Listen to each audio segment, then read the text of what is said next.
Hello, everybody, and big thank you to my very supportive subscribers out there.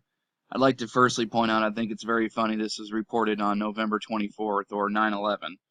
But here we go. Cassini begins Saturn ring dives, kicks off mission finale.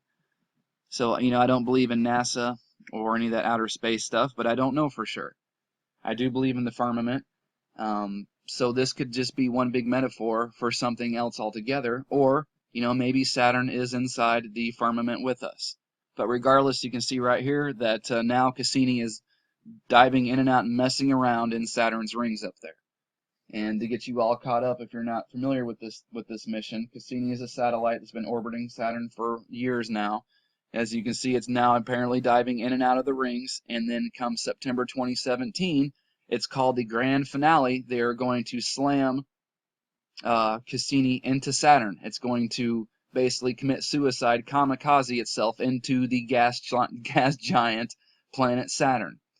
And what's interesting about all that is that, so there's a collision, right? And that's what CERN and the Large Hadron Collider, so there's a collision for you, right? The Big Bang. And, forgot what I was,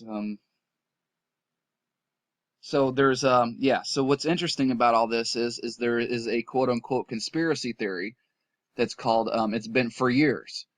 It's called Project Lucifer. And the idea behind that, the plan behind that was to slam something into a planet, kickstart the planet through nuclear reaction, chain reactions, and to create a second sun.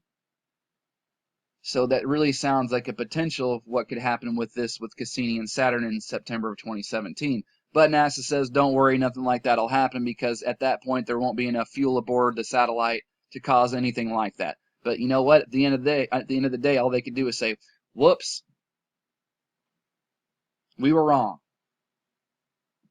And what's interesting on top of all that as well is that you have the book of Revelation, when the trumpets blow, judgment, if you will, talks about a great star burning like a lamp falling from heaven. And that's one of the trumpets in September of 2017 is the Feast of Trumpets. And you also have this, it's funny that Saturn's rings are all named A, B, C, D, F, G, like musical notes. And Saturn's original name is Bell. So it's a bell, Saturn. It's a musical instrument, so it's going to put off a tone, a key, a pitch. And the book of Revelation again talks about the keys to the bottomless pit. So maybe that doesn't mean like keys, like car keys, but like musical notes. Just really, they've been messing with the tone and frequency of this place forever, but it sounds like to me that they're really about to kick it into high gear. I'm really kind of curious to see what's going to happen with this on September of 2017. And you have that big solar eclipse in over the United States just the month before that. I really think that this dimension, this reality, this plane is about to look and feel very different because they're messing with the tone, the frequency, whatever. And they use it through water. Water is the conductor because, remember, sound travels faster through water than it does through air. And here's another thing that just came out just a few days after this. Time travelers could use parallel dimensions to visit the past, scientists claim. There are multiple timelines playing out in parallel universes according to a team of researchers. The sensational claim was made by a team of physicists who believe that the parallel universes can all affect one another. See, it's not just crazy conspiracy theorist crackpot talk. You got real physicists and scientists telling you that this whole multi-dimensional reality and parallel universes and time traveling is all very real and could very well be going on. I think it is right now, and I think they know that. But the point is, see, it's all a very big possibility. And from where I'm standing, say what you want about John Kleck, but his currency work with the 9/11 footage and pictures of what happened that day and how he superimposes it to the back of the, the currency, it's dead bang spot on.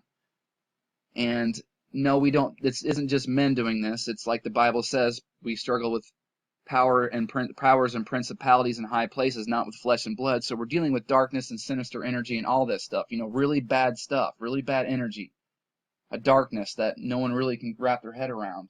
But they would have, to me, they would have had to have somehow ripped a hole in time and space and been there and seen those events take place in order for them to be so spot on the currency.